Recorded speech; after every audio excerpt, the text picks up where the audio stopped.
नमस्कार.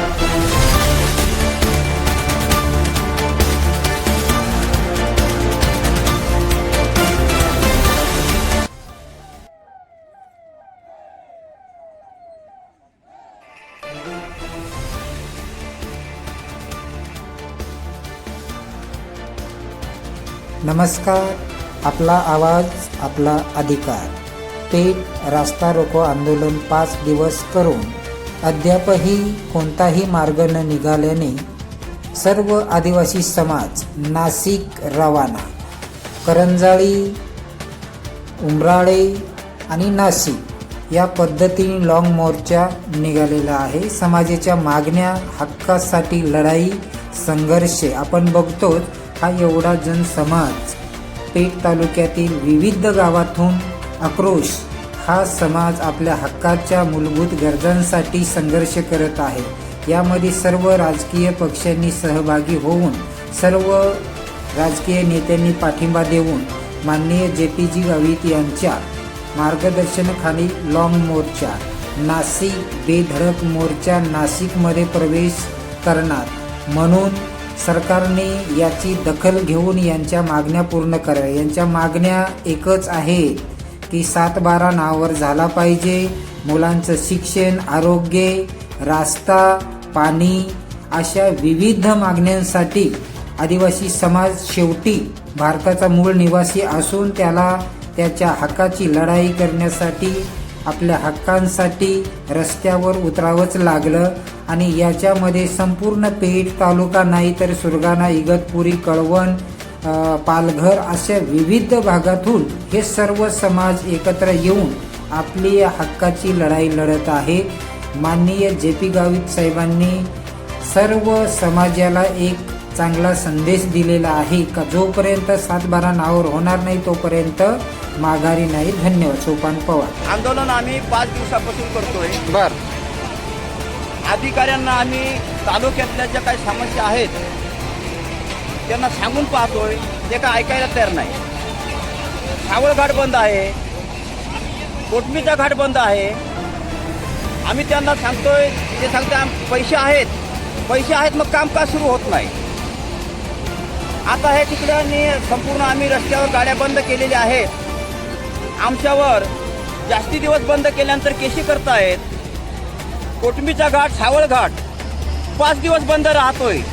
5 दिवस बंद राहतोय त्यावेळेस कोणावर केशी करायच्या? अधिकाऱ्यांना का केशी होत नाही? आम्ही आदिवासी आहोत. 5 दिवस दवाखान्याचा पेशंट आमचे मरून जात आहेत, तरी हे सुद्धा हे तिकडं ह्या गाड्या 5 दिवस बंद राहिल्यानंतर आमचे पेशंट ह्या ठिकाणी मरून जातात. त्याचा सरकार दखल घेत नाही. आणि आम्ही जर आंदोलन करायला गेलो गरीब लोकांसाठी, पोलादधारकांसाठी, शेतकऱ्यांसाठी, आता महामंडळाचं धान्य खरेदी करतायत, ते सगळे गोडवणं भरून राहिलेले आहेत. ते धान्य खरेदी होऊ शकत नाही. आणि मग आमचा शेतकरी काय करणार आहेत? आज आमच्या शेतकऱ्यांचं भात सगळे घरांना आहेत. उंदरं खात आहेत ते भातांना. मग ते शेतकरी काय करतील? आज त्यांच्या घरी लग्न आलेले आहेत, त्यांना पैसे पाहिजेत, तरी हे सरकारचं डोकं काय फिरलंय काय हे आम्हाला त्यांना सांगायचं आहे. आता आमचं पुढचं निवेदन राहील. बरेचसेच कामं आहेत. बरेच ठिकाणी वॉटर सप्लाय सुरू आहेत. आमच्या लोकांना, आदिवासी लोकांना पाणी मिळत नाही. आणि ते सुद्धा हे अधिकारी, ह्या पेठचे अधिकारी, अरे आम्ही ह्या ठिकाणी आदिवासी आहोत. आमच्यावर पैसे येत आहेत, आमचे पैसे आहेत, तरी आम्हाला पाणी पाजू शकत नाही. का हे सरकार आहे का काय? सगळे अधिकारी सरकारच्या बाजूने वागतायत, तरी आम्ही आता पुढचं. माझं म्हणणं असं आहे का मी गेल्या 5 दिवसापासून डेली इथं अपडेट घेतो.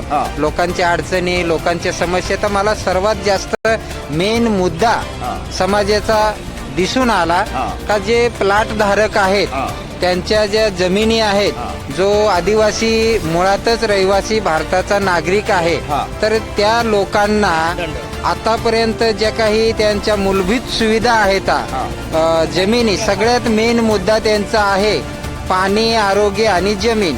जमीन ही त्यांना जी काही दिली गेली आहे ती 40 आर किंवा त्याच्यापेक्षा कमी.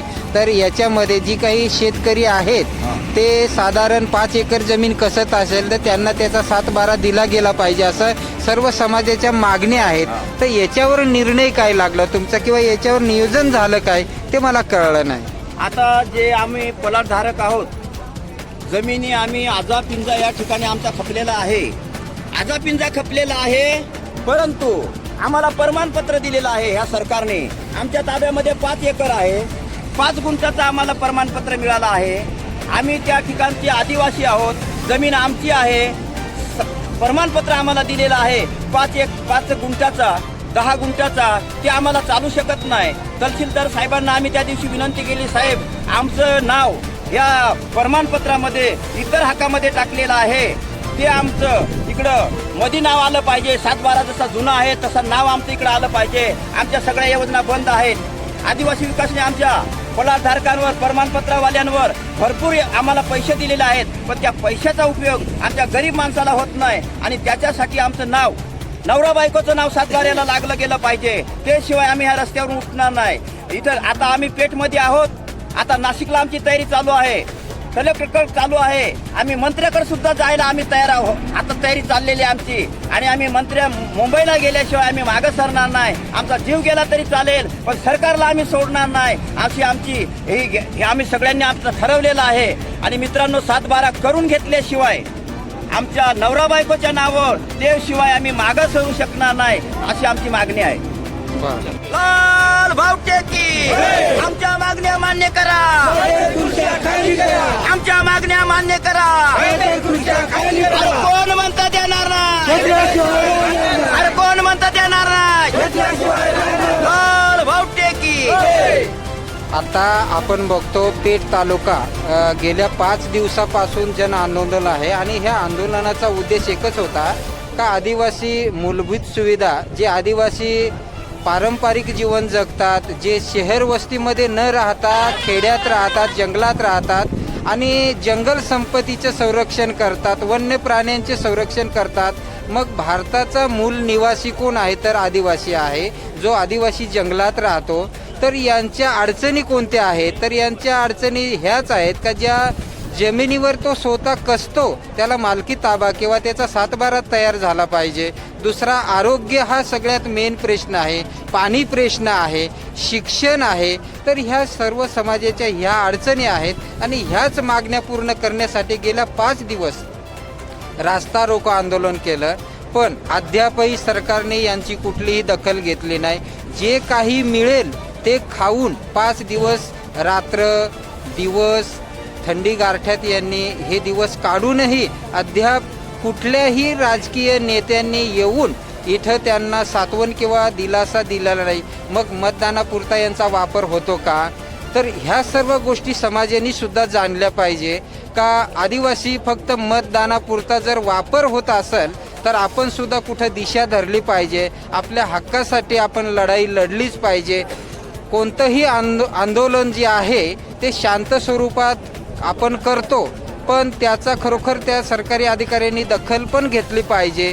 यांच्या मागण्या इतक्याच आहेत का 7/12 नावावर झाला पाहिजे.